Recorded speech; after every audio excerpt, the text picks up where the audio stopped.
Hello, hope you're doing good. I've made all of these videos recently. Well, not all. I've made a couple.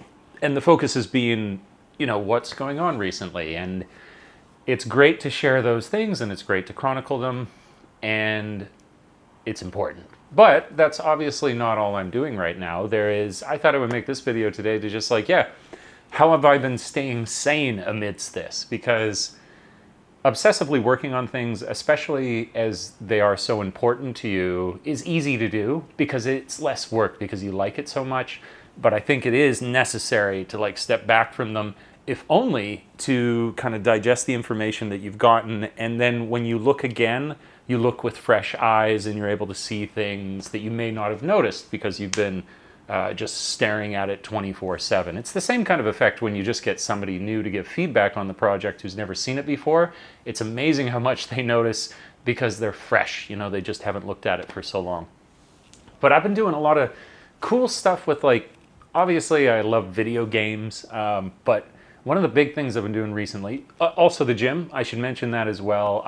Because of the convenience here of things like Grab, that's or Panda or whatever it is, you can get such cheap, convenient delivery here. You can get deliveries of full meals, easy, good food for $8. You can spend more, of course, but it's just too easy to get fat because the delivery service is amazing. So I was like, okay, that's that. We got to stop that. And I've been eating far better now. I've been doing, I don't know why this never occurred to me before when I've made healthy shakes. I never ever put anything green in them. Vegetables specifically, leafy green vegetables. So now I'm that hippie putting kale in his smoothies. And it's really good. It's convenient. You can just put that in there and you're done. So the weight's been coming off. The strength has been coming back. Now that I must approach working out in a more thoughtful way, I just don't have the rubber recovery that I once had when I was at the gym. I today had a huge milestone where I want to do the heavier lifts. I don't want to abandon them altogether, doing squats, doing deadlifts. But I have patiently built up now, whereas I've gotten a bit of a back injury and I've been away for too long, that I've finally built up. I've done 5 sets of squats today. That was a part of the leg workout. And no pain in the knees, which is super important. So the gym's coming along, the weight's coming off, it feels great to eat a little better. Obviously you don't have as much mental fog when you're doing these things. That's wonderful. But then I've got to occupy my time and disconnect. And so for a little while I was playing a game. There's actually a game I'll specifically mention here. But before that one, I was playing Darkest Dungeon, which is this cool indie game, kind of Lovecraftian, and it has an element of stress for your characters as you're playing it. And so when you're proceeding through a dungeon, the monsters that you encounter may not only do damage to you, they may do stress damage to your characters. And then if your character becomes stressed enough, then they can become afflicted, and then they don't behave as you'd expect in combat. And they have all of these cool, anachronistic, or not anachronistic, archaic afflictions that they can get. So you come out and it's got hemophilia or some I know that's a real thing or whatever, but it's got these really interesting, archaic, truly, and they're old words no longer used to describe all these different mental states that, they thought humans had. Very cool, very creative. And I love a good horror-themed game. So that by extension, I thought, I'm a huge movie buff.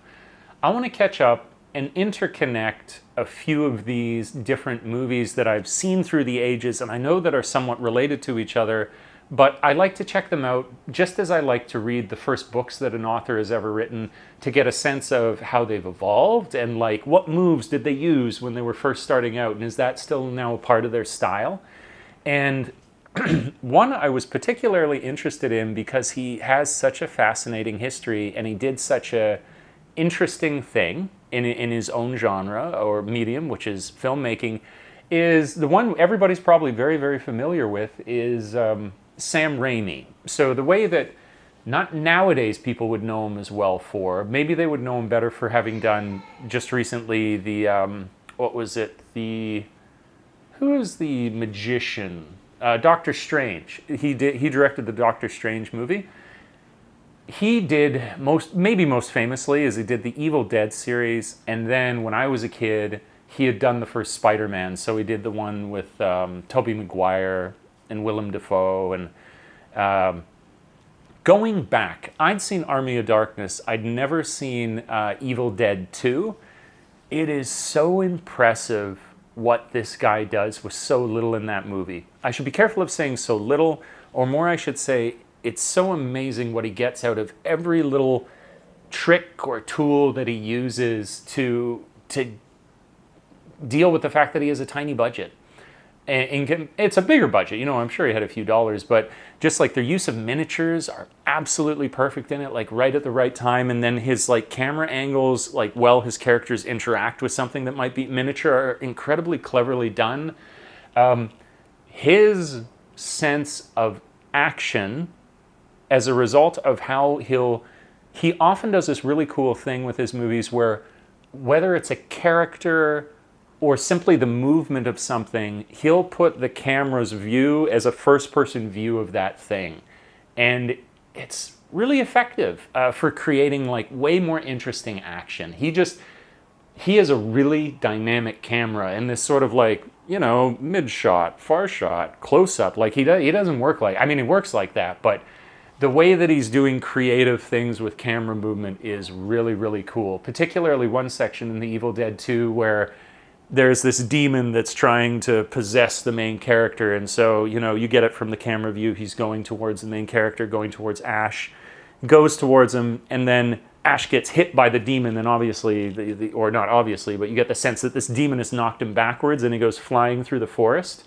And it looks as though they've only done a green screen that's behind him. So you're like, oh, okay, for the time that was pretty effective. It looks goofy, but the tone of the movie is kind of goofy, so that makes it fit well. That's another like stylistic choice to keep it goofy, which then suspends your disbelief a bit more.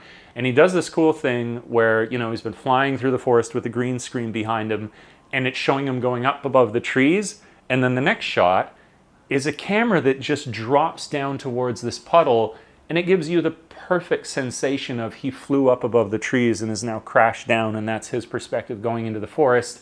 And then they just cut to a shot of him like, a foot above the puddle and he falls into it. But he didn't even need a crane or anything. They just would have like put the, get the thing up super high and drop it. Like stuff like that it's really impressive. And here's like the main thing that I noted about it, which I enjoyed, and this I see in games, this I see in movies, all this kind of stuff, is that if you asked Sam Raimi's influences, I would have assumed he'd only talk about horrific things, and that's with little knowledge of him, say, if I didn't know him a little bit better. But having listened to him speak and hearing what his influences were, he talks about the Three Stooges. And I thought, that's such a cool, isn't that just how creativity works? Yeah, you're in the same field, you're making movies, but like this horror director, he wants to do this. He thinks this is the coolest thing. When you know that he's influenced by the Three Stooges, then all sorts of like the physical elements of it make way more sense. And I love that. I love to see how influence and creation will like bleed into other genres, because you could have this guy starts at comedy, the Stooges, that then bleeds into horror.